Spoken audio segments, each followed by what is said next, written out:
Hello and welcome to this lecture. Now we're going to take a closer look on model benchmarking.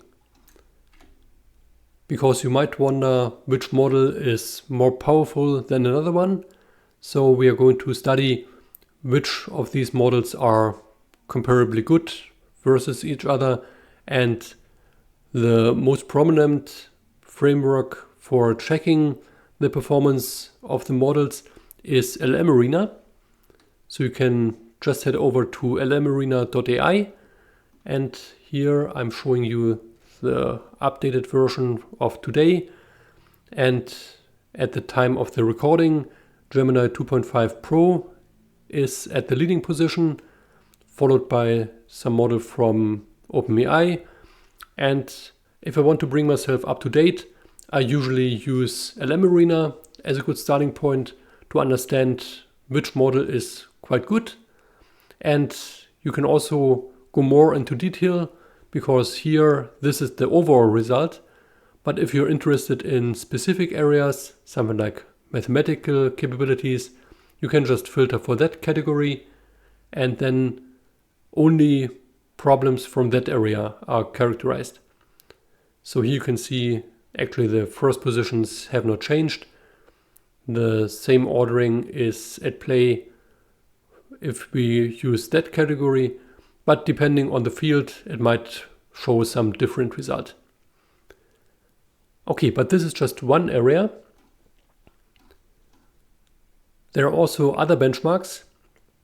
If you're using models or looking for models that can be used in Europe, because they are quite good at understanding the different languages, for example, then you might use this benchmark or this leaderboard.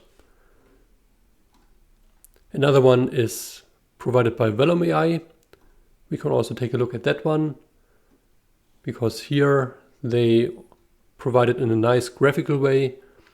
If you head over to their LLM leaderboard, you can find here different scorings for different areas, something like very difficult data sets on reasoning or on mathematical problems or agentic coding. Then you can check out the different models in these areas. You also have a comparison for the best models in tool use and so on. So speed is also an important aspect. In some later slide set, we are going to take a look at different features that are relevant when you want to select a good model. So performance is not the only one. Inference time is another one. So having a very fast model might be very relevant for specific real-time applications. Latency, for example, is very important. And you can also compare in a 1 versus 1, two different models to check out other parameters like the cutoff date, context size.